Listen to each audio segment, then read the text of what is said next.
Hi guys, magandang hapon po. Ayan, it's 6 o'clock na po dito sa amin. Ayan, medyo tumila na po yung ulan at gusto ko lang ipakita sa inyo guys yung ating mga plants dito sa labas na rain or shine po nating mga plants. So ayan, nakikita nyo yan guys ang ating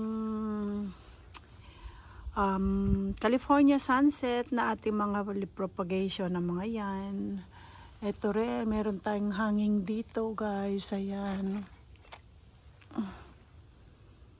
Ito mix ito guys, California sunset, from the propagation din itong mga ito, ayan, ghosty, bronze, alam ko ito eh. Pero mas marami ang ghosty at California sunset guys, ayan, California sunset yan. Hindi. Ghosty pala. Ayan, ghosty guys. So, ayan. Tingnan, makulimlim. Umaambon pa guys eh. Umaambon pa po kami. So, gusto ko lang ipakita sa inyo habang ganito yung panahon namin.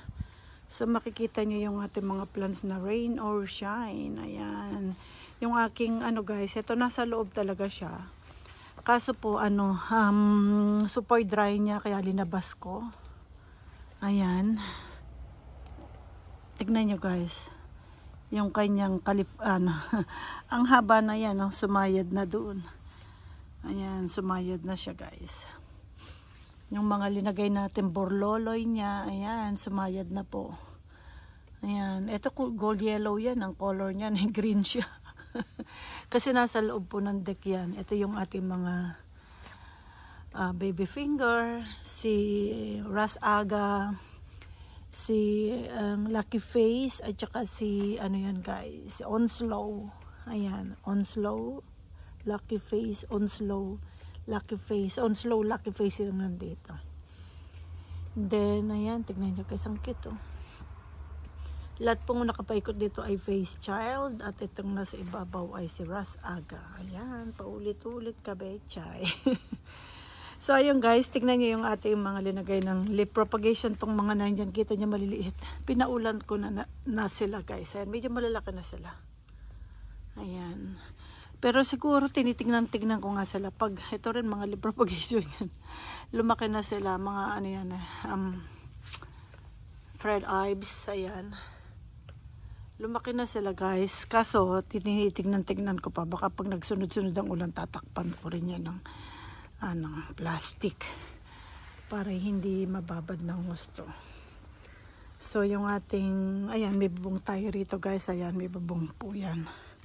Makita nyo, lumayo tayo ng konti. Ayan.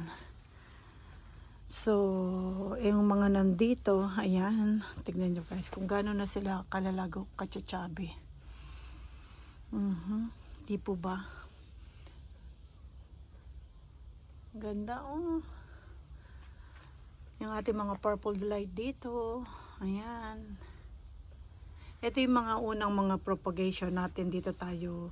Una-una bago tayo na nag-ano po ng yung ating purple delight fountain. Nauna itong propagation na ito. Ayan, itong malaking pots na ito. Hindi nag-cuttings tayo dyan. Kaya makikita nyo guys. Ayan. Mga babies na ito guys, pinagkakat ko na yan. Tapos nag-baby sila, ito na po. Ayan.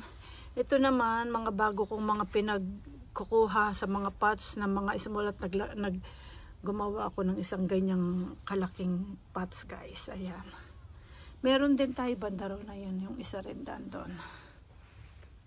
Ayan, ito rin ang mga ito ay pinagkukuha ko lang din yan guys sa mga small pots at pinagsama-sama ko.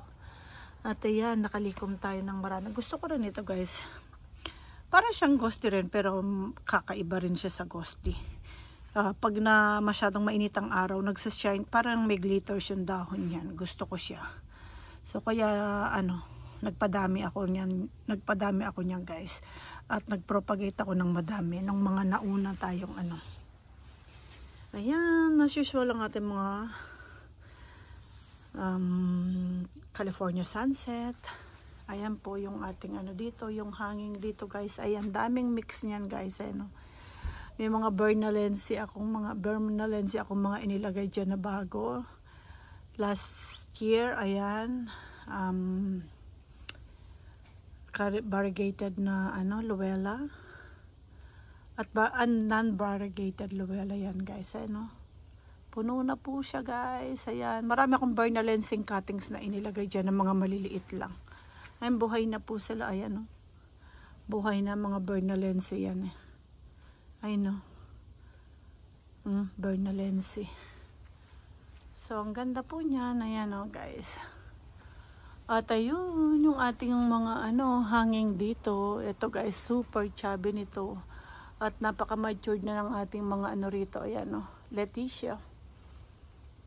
Yan kasi guys, mga nakahang sila. So, mabilis silang matuyo dahil so, unlike pag nakalagay sa lupa, madali pong mabulok. Pag nakahang, medyo mas mayroong kumpiyansa ako na hindi sila mabubulok guys. At yung aking kante nandoon, nalinagay ko siya doon guys, yung aking kante na lumaki na. So, ayan po ang ating ayan yung ating ang dami nito. Mga leaf propagation ko ito. Tignan nyo guys, magkaiba silang kulay. Ito green. Ito galing kasi ito sa nung winter, nandun siya sa deck na nasa mataas na lugar kaya na-stress siya ng gusto. Ayan guys, yung ating mga layers na para siyang umakyat hanggang dun. 4 layers yan guys. Ayan, 1, 2, 3, 4. Tapos dahil may mga nakabitin pa tayo dyan, so parang umangat siyang ganda, ganyan siya guys, ang di po ba? At yung mga echeverias natin dito mukhang okay lang sila. Tsaka yung mga leaf propagation natin yan, mga ghosty, ang dami niyan guys, mga maliliit lang na pinaglalagay natin dyan. At ito mga bagong leaf propagation din natin ito ng mga Bernalense. Ito mga matatagal na ito, ang aking bronze. Ang ganda ang chubby ni bronze. Nasa deck ito Linagay ko sila dyan guys kasi nga po ay kulang na kulang sila sa tubig. So mukhang dyan ay okay sila. At yung ating pole, ayan, nakaangat yan guys, ayan. Para mas mahanginan sila. Kasi mataas ang moisture po natin dito. At yung mga nasa lupa natin, healthy, ayan gaganda po nila. Hanggang doon na yan So, marami lang kasi tayong mga plants na hindi natin talaga matanggal. Kasi nga, namumulaklak po at mabangong mga bulaklak kasi ang mga yan. So, yung ating mga purple delight nandito, ayan. Yung ating purple delight, pauntiin guys, ayan na po. Di po ba? Ayan, ito na yung time na na sila. Ayan napadami na po natin sila ng gusto. Kasi after natin yan guys, na set up yan, nung lumaki na sila, pinagtatanggal lang, lumaki, ang bilis nilang lumaki Kasi dahil malaki siguro yung pesto nila. Tapos linagay ko po tinanggalan ko ng maraming dahon sa ilalim yan para magkaroon ng hangin sa ilalim. Then another propagate. Then, nung lumaki na sila ng sobra, cuttings na naman ang ginawa ko. Tapos, ang daming baby sa ilalim. So, dyan tayo nakakuha rin ng maraming gusto na, na propagation ka na padami po natin. Ito, mga cuttings na po yan ka. Malalaki ang rosetta. Ayan. Ito rin ang mga purple delight. So, ayan. Mga echeverias natin dito, tsaka yung nandun natin pinakadulong barbecue set na mga, okay lang din paulanin ng mga yan guys, kasi wala na pong pesto sa labas. So ayan, yung mga agaboides natin na nandyan, ayan. Mga banda rito, lahat yan echeverias guys. So ayan po yung ng ating sa loob. Marami tayong nakalagay na halaman natin, kita nyo wala tayong mga nakaharang dito. Kasi po tagulan tayo. At ito yung ating heart. Ayan. Lahat to ay dusty rose. Ayan, mga cuttings din yan na pinagkukuha natin guys. Ayan. Parang gusto ko nang palitan din ito. Pag maghahanap tayo ng plants, kung anong pwede nating ipalit dyan. So, ayan guys. Ayan po yung ating mga ito rin, tignan nyo guys, naglegi na sila ng gusto. Ayan.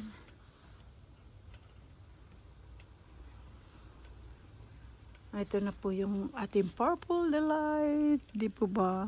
Ganda na niya guys. Ayan o. At yung ating alulod dito na nandoon. Yan, mahaba yan guys. Hanggang doon. Kita nyo.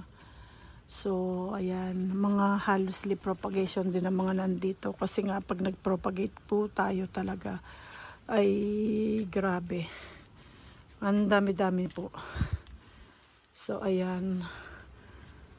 So, ayan, yung isang layer nito, itong isang ganitong gutter nito, ay mga nakapats lang mga yan guys, ay ano, mga echeverias kasi halos ang mga yan.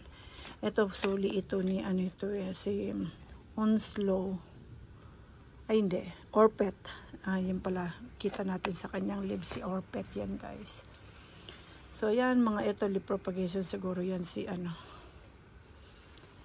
variegated variegated cubic frost.